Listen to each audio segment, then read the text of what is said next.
Correct. Yeah, Gardner, I'd be interested to know before you got there versus when you got there, was the distribution of ice time leveled or become more even, or was it identical, or did you get more out of the, I guess the top end players with less time? I guess what I'm asking is the dynamic of energy, which with the fitness and everything else, that is part of the first two parts of the question. Number one, was there a noticeable change in the actual ice time allotment based on the crew that you had? That's the first part of the question. And then the second part of the question is, did you find that that month, you had to, take a group and get them ready almost as a refreshing time? Because I mean, to go the four series is in in any junior level, it's probably the toughest thing to do, and especially mentally, to get to the Memorial Cup, like and so sometimes the mind, I think, has a lot more power than sometimes the physical part of the body. Did you think that that month kind of not only refreshed, obviously you did, but not having to go through all the series, did it become an advantage?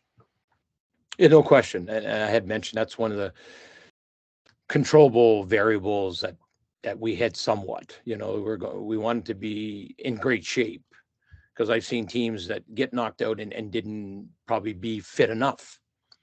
So we had to find that fine line of being the best shape of your career. And then Travis was pretty good. Like he had shown me their average shift length of, their team throughout the year. And he thought it could probably be reduced, so we probably, again, simplify. We made the shift shorter and hopefully it'd be more intense. And then when you play TV timeouts, it's a big difference as well. There's 3 TV timeouts. They're 2 minutes each, and or a minute and a half, each. That's a big change, and you're, it's like the NHL, they have those TV timeouts every game. So that's one reason why you can have the intensity level, because you kind of get a little mini break 3 times during a period, so, and your top players and things like that. So, but, I think the group bought into, and then the scrimmages helped there because, okay, we had some really good offensive talent, but, we just had probably buying in away from the puck a little more, and just buying in that, that maybe the chance is not there every shift. It's like playing a game of pool, and you want to sink the 8 ball, but there's sometimes your shot, you just can't make it. So you got to put the ball that's going to be harder for that guy to make the 8 ball, that type of thing. So just changing a little bit of the mindset and just buying into the whole process. So, but I think how the guys played, they played fast, they played hard, and they had, quick shifts, but they're getting back out there. You're going to get the same amount of ice time, but we're just going to, it's instead of, say 12 shifts at 60 seconds or 55 seconds, we're going to get 17 shifts at 35 seconds. You're still going to get the same at the end. You're going to still have that, that type of thing. So, so yeah, I think obviously it worked out where we wanted, the big picture.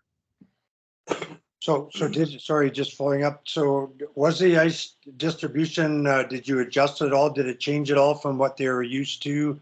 Like in terms of, 4 lines, 3 lines, whatever. Was there much of a change there? I think we probably, just because of the TV timeouts, it's tougher to get your 4th line as much action, unless those 4th line guys are penalty killers. And our guys weren't really the penalty killers. And 2 of our guys in the 4th line were like barely banged up. One guy's needed an ACL. He played with an ACL.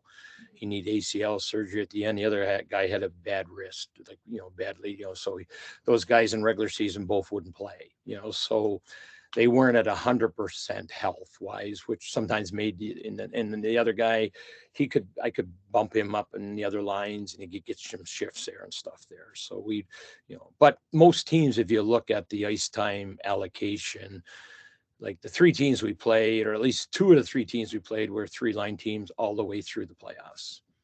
Like, and they were 5D teams all the way through the playoffs. One team was a big 4D team, you know, so, and that's the neat thing about the world today. You know, you can check your opponents and who plays the most, and do they play 4 lines? Do they play 3 lines? Do they play 4D? Things like that. You know, there's the accessibility to way more information than before. But again, it was more about our team, you know, that type of stuff, you know, and you know, I'm, you know, I mean, we have all that information at the end, and I'll look at it, I guess, and see, but, you know, that might be assistance more, but I think, you know, it worked out, you know, where we wanted. And you know, you've got top guys. And again, it's special teams, your power play is obviously going to get more, your penalty kills get more. So we wanted to, with the goal setting of only 3 penalties a game, that helped us get more 5-on-5 shifts, you know, so technically only given up 6 minutes, where maybe before it was given up 10 or 12 minutes. That was 6 extra minutes that we're going to play 5-on-5, or maybe we'd be on the power play, you know. So again, I go back to what I said first. The players were so receptive. Anything we asked of them, they really bought in and did their best to try to fulfill whatever we asked them. Peter, before I go to you, I want to take advantage of having Kerry on the line. Gardner Kerry won, I think, 4 national midget AAA championships. He became a GM of the Hitman, and I believe, Kerry, you might have gotten to the Memorial Cup with that team. Well, the year I was there, we went to the Western Final. And then it was the next year that Kissio had kind of taken over. I was still there, but we went to the Memorial Cup, but I wasn't the GM of that time. But it had big parts of building that team. Okay. Well, here's my question. Kerry rolled the lines. I've sort of had that same philosophy growing up. My question for you is, did you have the same players kill penalties that played on the power play? Yeah, going back to the 4th line first, at UMB, we'll use 4 lines a lot. But I think you adjust each situation, and then Kerry can probably relate at the AAA Wrigley or Air Canada Cup, whatever it was called. There probably wasn't 3 timeouts a period. No. Yeah, and so you have to adjust for that, you know. And but when you play both, players that played both, we had a couple, 2 or 3, and usually at UMB would be similar. I try to, if we can, we try to have a role for everybody. You know, like hopefully you can work. Let's say you got 12 forwards that, you know, now with, you know, more power plays, 4 forwards rather than in the old days it'd be 2D and three forwards. Now more power plays are 4. Sometimes they're 5 forwards. So usually you can get somewhere 6 to 7 forwards who are going to be on your power play, and then that leaves. Ideally, I think you should have 8 forwards that can kill. Probably you're only going to use 6 a lot, sometimes maybe 4, depending on situations. But I think you should have 8 available. And even when you practice, I think it's important to be able to have that many to be able to. So if you go 8 and 7, that's 15, and you have 12 that are dressed. So you're going to have 3 guys that double up.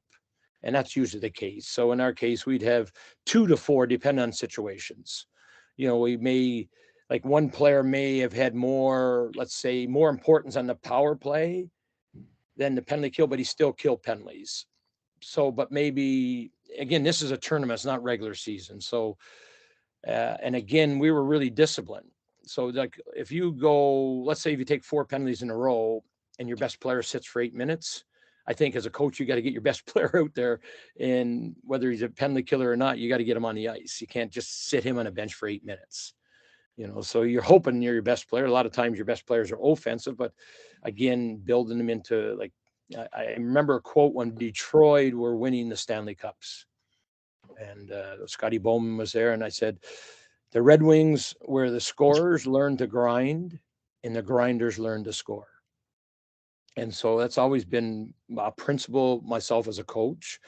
And so if you look at the last game in the Memorial Cup finals, our 3rd line, Cam McDonald scored, Riley Bezo scored, and Peter Reynolds scored. So we got 3 big goals. Our last national championship out in Lethbridge against Alberta in the national final game there. Sam Dub McFalls is our 3rd, 4th line center. Mark Razel's our 3rd line left wing. Oliver Cooper is our 4th line winger.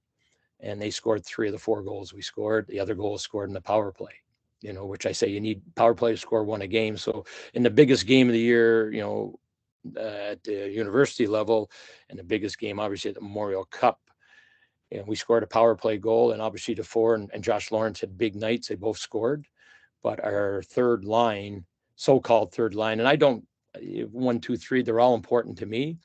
I said sometimes your 3rd line is your most important line, depending on the game. But if people are asking what the lines, that would be our 3rd line. They scored 3 goals that game. They all scored. And, obviously they're on the ice, with a minute and a half left, and scored the empty net goal, so I think it goes back to, there's some duplication answering your long-winded answer to your question, but I think you try to give guys roles, some type of role that they're going to fit in and feel valued. And obviously special teams is a valued role, but to me it's a privilege, and you have to earn them, that type of thing. So yeah, it worked out. I want to, I've highlighted Coleman's quote. That's a line for the ages. Scorers learn, grinders learn to score,